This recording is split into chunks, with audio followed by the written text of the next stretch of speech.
Right now, it is time for This Week in the Lakeville Journal.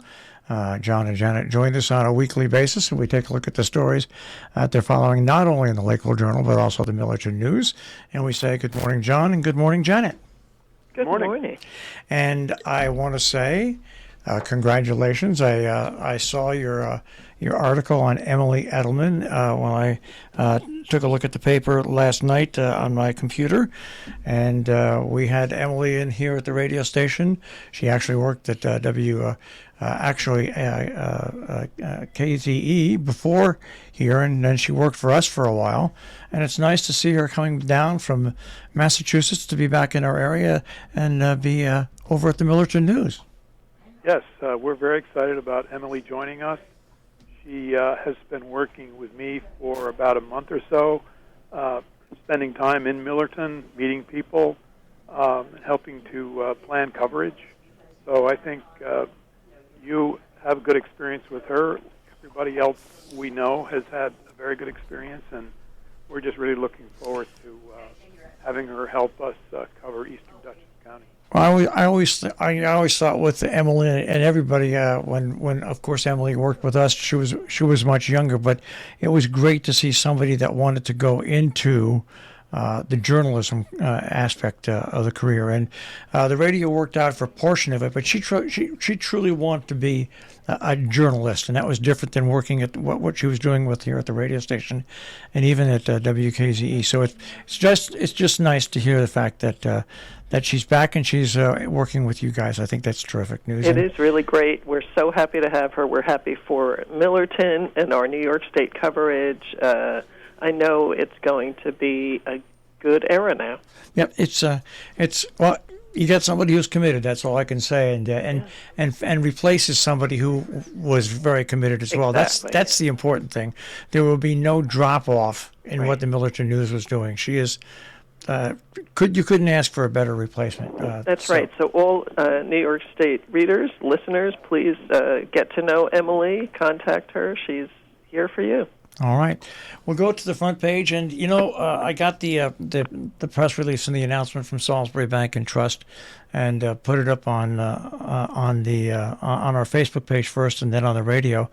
And I'll be honest with you, I was surprised about the concern that it raised. A lot of people are very interested in this story, and that is the merger of Salisbury Bank with NBT. Well, yes, I mean Salisbury Bank has been growing in our region for some time, especially under Rick Cantali. It's a president and chief executive officer. He's done a great job and has grown the bank to up to, I think now 14. There are 14 branches in Connecticut, in New York, and Massachusetts. And so I think any time there's change, there's some concern. He did say that the vast majority of customer-facing employees would still be here. Just uncertain how it will all shake out. And I think a lot of people were unaware of NBT Bank. This is not a bank that's a household name, so to speak. So it is a much bigger bank. It has 140 locations in several New England and New York locations. So it's just one of those things where change comes, and people are not sure what it means.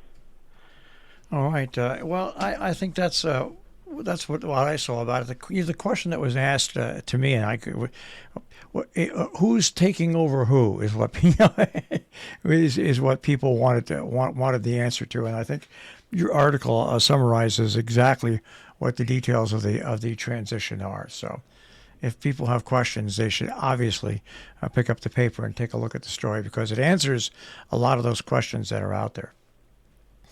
Right below it, an important story, and the state has extended our gas tax holiday. Of course, they're going to extend it, but they also have plans to, over the long haul, end it, because, of course, we just can't keep raiding that fund. Right. On last April, there was a 25% per gallon holiday put on, or gas tax break put on gas for a holiday that was going to really expire on November 28th. And the legislature I believe Lamont called them together to consider reinstating somewhat of a staggered holiday that begins really now through May 1st. That will sort of notch the price back up 5 cents per month. So the idea is to give people a continued break. Gasoline prices have come down, but they're still not what everybody would love to have. There are other pieces to that legislation which the governor did sign, and that is the low-income home energy assistance program, so that people can get a break on heating this winter. And there's also a component to it which was just a business related to bottle deposit program that was giving really the retailers a break to get some new rules on bottles, because there will be some more kinds of drinks that will be subject to a nickel deposit. All right. Right next to that, and Deb Alexander, once again bracing not only individuals and people, but actually health officials, bracing for what they predict will be a big onslaught of the flu season. Right, and I almost think many people don't need to know that this story's in the paper because they have the flu. It has been really calling an early onslaught of seasonal flu with a lot of viral infections and also some still COVID-19 circulating around. There apparently are something like 10 different viruses out there causing what Dr. Marshall at Sharon is calling flu plus. The things that are causing this really are people are taking a little bit more risk in terms of their behavior. They're not masking as much. There also was a sort of hiatus in the flu because of all the masking last year. And then there are people who still aren't getting the flu vaccine. So the hospitals are having an experience of more and more people, especially in their lab results, showing that there's flu out there. All right. Now you've got a story once again on Save Sharon Hospital, and on the 6th, of course, they had the testimony in Hartford, and the public. I mean, it ran a long time. There were people that spoke who worked at the hospital. I think 7 or 8 who spoke in favor of it, but just a lot of people voicing their opinions against what that plan calls for. Right. We of course have been covering this story all along, and the roundtables that Save Sharon Hospital is having, as well as the Sharon Hospital side of things. Yesterday's hearing, Tuesday's hearing was almost 11 hours. It started at 10 a.m. on time and didn't finish till 9:36, and it was state officials. Maria Horn, Representative Harding. There were people from New York State, lawyers from both sides. It was a full hearing. We have something up on our website, Tricorner News, which is a quick little look at how that hearing went. But we'll have a full coverage next week. All right, a big story, of course, and this is just the first. There's going to be another one of these hearings for what's going on with the emergency room situation and how they're transforming that as well. But that's a horse of a different color. We'll move on, and the Trixie Strauss bird count is back, and for our local area at the Sharon Audubon, it's going to be set for December 18th. Right, and this is going to be counting birds that in a 15-mile circle, with the center being Hotchkiss School. So that brings us into not only the northwest corner towns here, but also Amenia and Northeast in New York.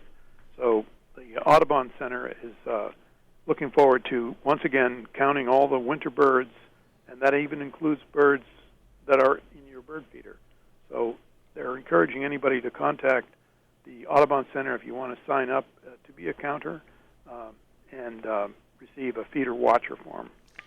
All right, and coming up very soon, it's hard to believe that we're coming up, I think, on the 10th anniversary of the shooting that took place in Connecticut. But the Sandy Hook Vigil continues and is back at the White Hart on December 14th. Right, and that will be starting really at 5 o'clock. They're encouraging people to bring their own candle.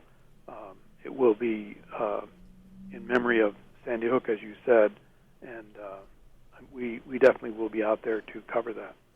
All right, moving on, and this applies directly to that. Kent, they are now in the process of public sessions where they're looking at hiring a second state trooper to work in the school, and when school's not in session, to become a second community trooper. And that basically comes up among concern of parents, once again, of exactly what we just heard about Sandy Hook, about safety in the schools. Right.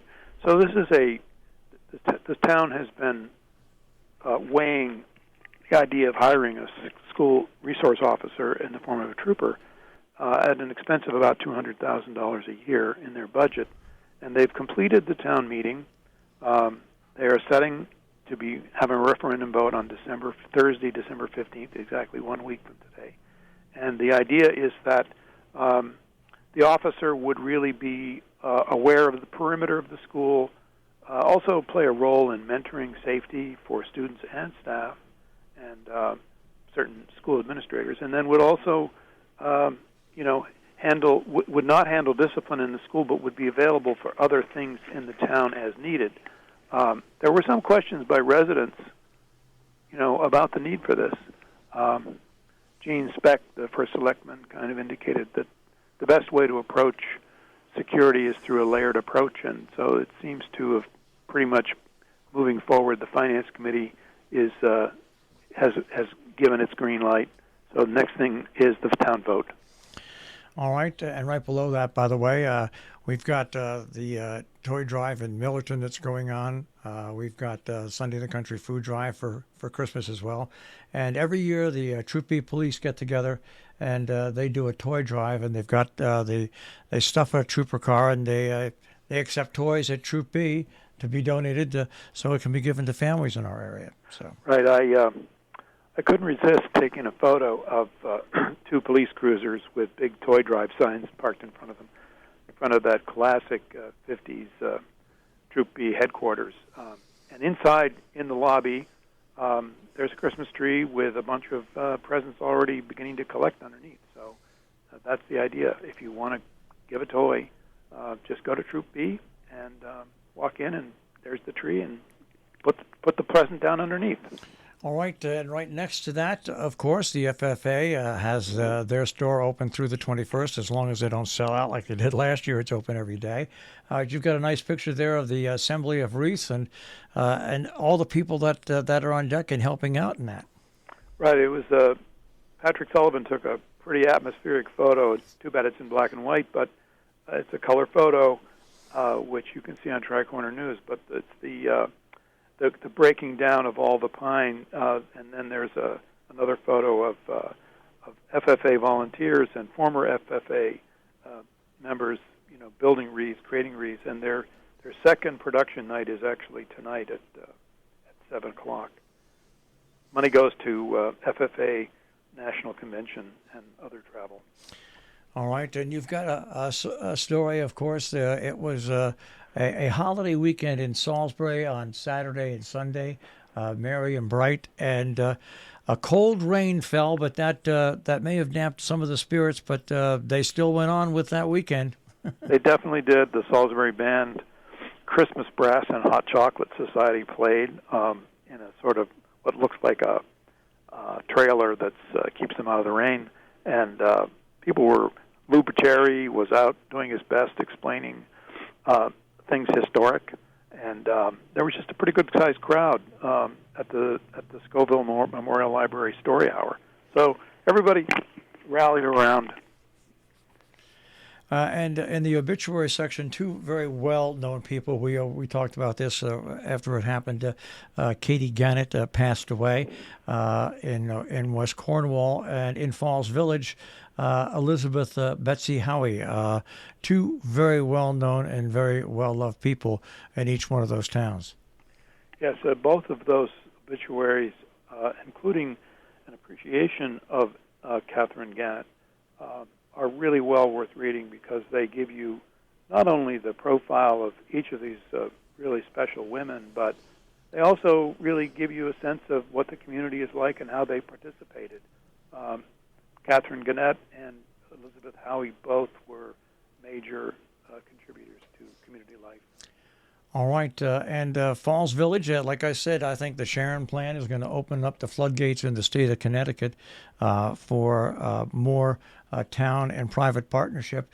Now, Frontier is working not only with Falls Village, but with the Northwest Council of Governments, also a couple of other towns, to bring fiber internet service to these areas. Right, and there's this happened Monday. The next meeting on this is December 14th, which will be an information meeting. The idea is that Frontier would wire the town for about 350 homes, connecting them for about $725,000, and some other homes in more outlying areas will have some expense. But the First Selectman Henry Todd thinks this is a fantastic deal, and so we're watching that. All right. I want to move on to the Sharon Historical Society and Charcoal Annie. Right. This is a wonderful story. The Sharon Historical Society put together an exhibit called "The Life of Charcoal Annie," and it's about a woman who came to Sharon from France, and who had sometimes followed other family members here. And her real name was Augusta, but she was pretty much known as Charcoal Annie. And she did the kind of work that women, would not be envisioned doing at the time, and supported the iron industry. And so the Sharon Historical Exhibit is really worth seeing. It's going to be there through January 14th, or until January 14th. A perfect town to have a gingerbread house competition, Cornwall. I know, and what's so wonderful is that I think there was more than one gingerbread covered bridge in the event, but this was a fun event down in Cornwall where the candy castles were submitted on display on last Sunday, and there were some winners, a couple of young girls. One for their gingerbread house competition entry, which was a series of little homes all sort of clustered together too, really in what looked like a setting. And I want to move back to Kent because we all hear about the opioid crisis and what it's done in the country, but locally Kent now is weighing allocation of the $8,000 they have of opioid funds. Right, they are going to try to figure out how to best use this funding. The idea is that one of the things they could do is to use it to train people in overdoses. All right, let's go on. Janet, we'll bring you in here, and that is the editorial pages and letters to the editor. The editorial support early childhood education. Right. This is looking at our area child care centers. If anybody missed Elias Sorge's, our correspondent, story on the child care centers in the area last week, do go back to the website, tricolornews.com, and read it, because it's critical to our communities that these centers survive and serve the young families. And so we talk about why that's so important and encourage people to support them.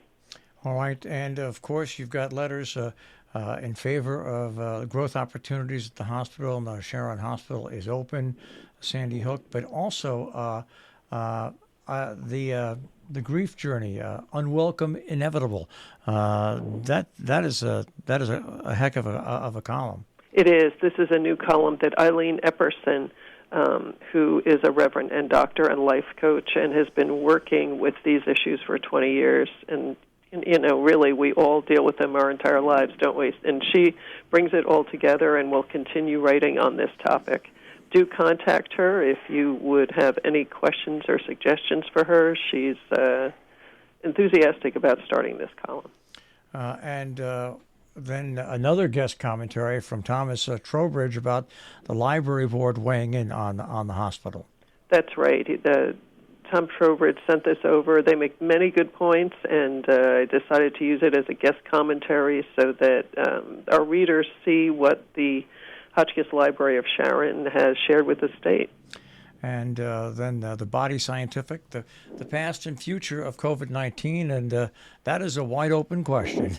Boy, and if anybody can tell us the details of that, it's Rich Kessin, who is an emeritus professor of pathology and cell biology at Columbia, and wrote so many columns for us during the course of time over the past few years to keep us enlightened on what was happening and where COVID was going all along. And so this is an introduction to, he's pulled all the columns together, and you can go online and see them, and it's a brief history of the SARS-CoV-2 pandemic. All right, let's switch over to Compass, John. Alexander Wilburn, getting high with my NFT edible. Yes, this is a bit of a fanciful column. He attended a live auction at Standard Space in Sharon on Saturday, and Kristen Worrell hosted it. This is a story that combines both the sort of notion of edibles and NFTs. He also has looked at in an upcoming at the Argosy Art auction in Lakeville, a show that's a little bit more concrete, which has to do with Liz Dexheimer's series of art, a large acrylic. I do have to admit, NFTs do confuse me. Right. I think that's the point, isn't it? Yeah, it is. And the more people try to unconfuse me, I get more confused. Yeah, so, Yes, they exist, yeah. It is definitely one of those that when you start looking at it, you go, "What? Wait. This is designed, I believe, to confuse you." Yeah. So, and don't forget, we also have a separate compass that's 16 pages, and talk, art, fashion, film, music, theater. It's all in there. All right. Once again, tricornernews.com is the website. Of course, the Lakeville Journal and Millerton News. We'll speak to you guys again next week. Have a great weekend. Thank you so much. Thanks, you too. Take care. Thank you. That is This Week in the Lakeville Journal. Once again, find those stories and more at tricornernews.com.